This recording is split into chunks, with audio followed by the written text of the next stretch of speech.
In just 9 minutes, uncover the shocking truths from Ezra Klein's conversation with Democrat data expert David Shor. Why are young men shifting far right?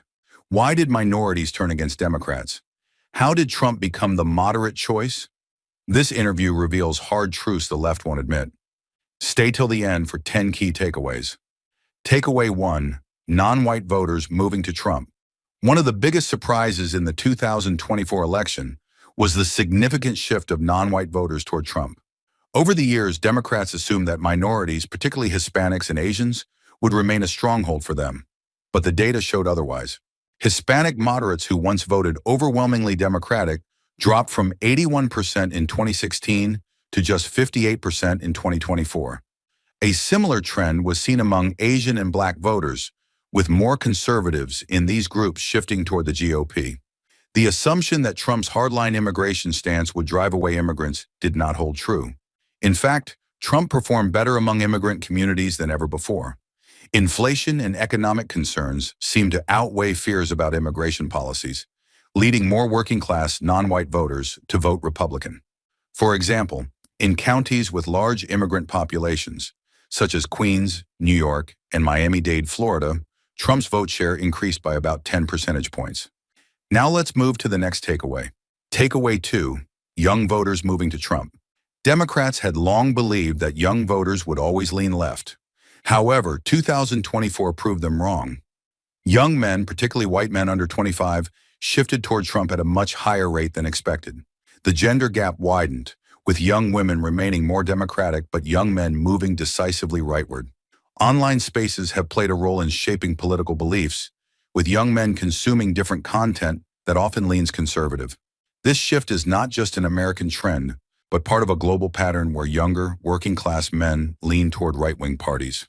For example, the podcast noted that white men over 75 supported Harris at a higher rate than white men in their early 20s, highlighting a complete reversal of traditional voting expectations.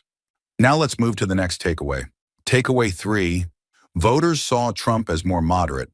Despite Trump's reputation as extreme, many voters perceived him as more moderate than Kamala Harris.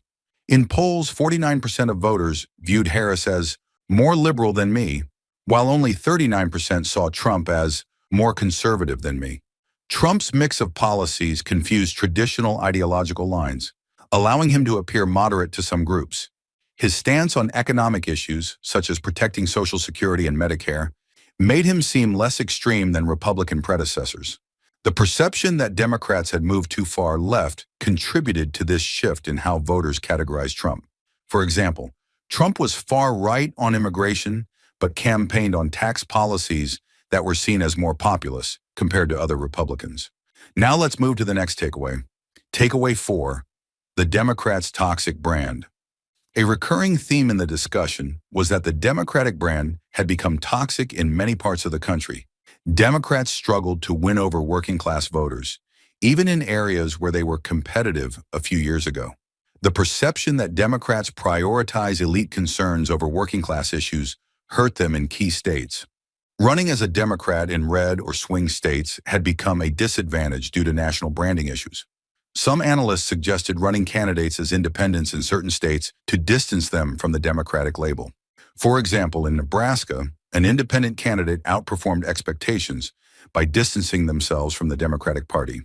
Now let's move to the next takeaway. Takeaway 5, Harris's most effective ads. Some of the most successful ads in the campaign focused on economic concerns rather than ideological battles. Harris's best-performing ad acknowledged inflation and high living costs while proposing solutions.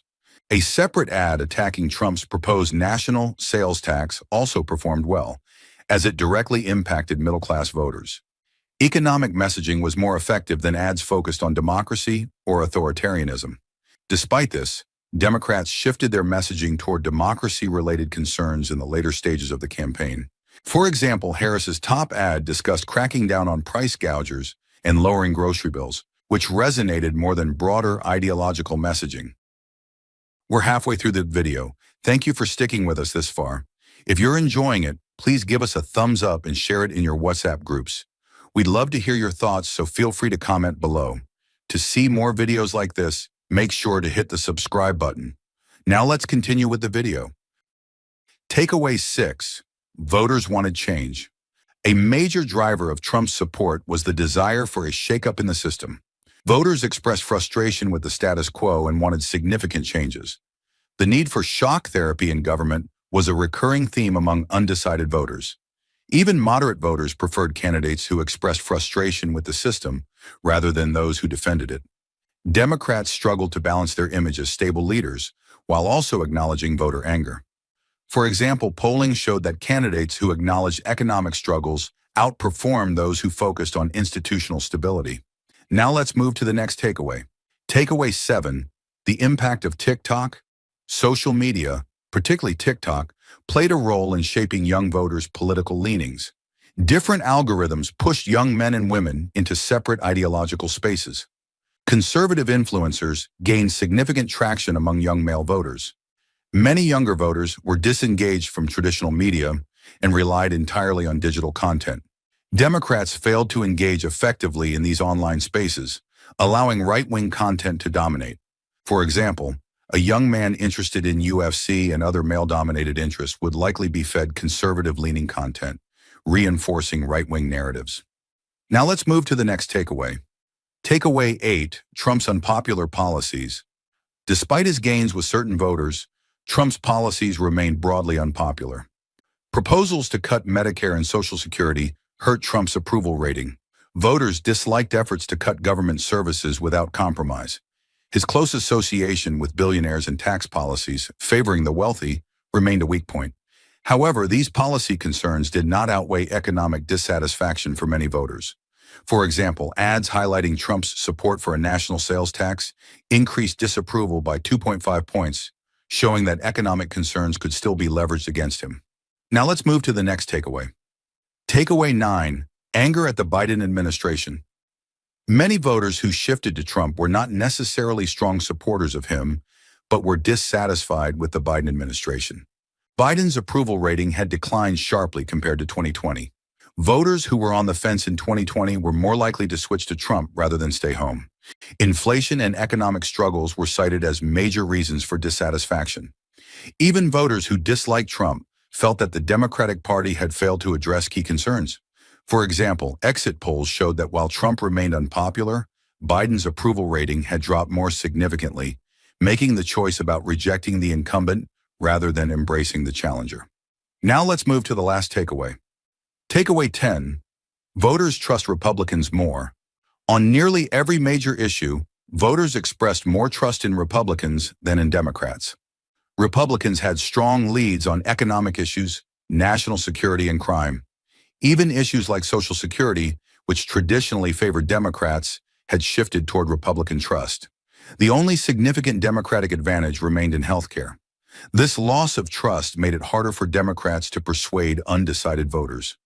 For example, on the issue of economic management, Republicans had a 15-point trust advantage, making it difficult for Democrats to win on that front. These takeaways highlight the key shifts in voter behavior and party strategies from the 2024 election. The loss of trust, economic struggles, and changing demographics played a huge role in shaping the outcome, and these factors will continue to influence future elections. Here is a brief introduction about David Shor. David Shor is the head of data science at Blue Rose Research, a Democratic polling firm, which does an enormous amount of surveying of the electorate. Thank you for watching. If you enjoyed watching this video, please leave a like below and share this video in your WhatsApp groups. You can also discuss about this video by commenting below. To get more such videos in your timeline, press the subscribe button below.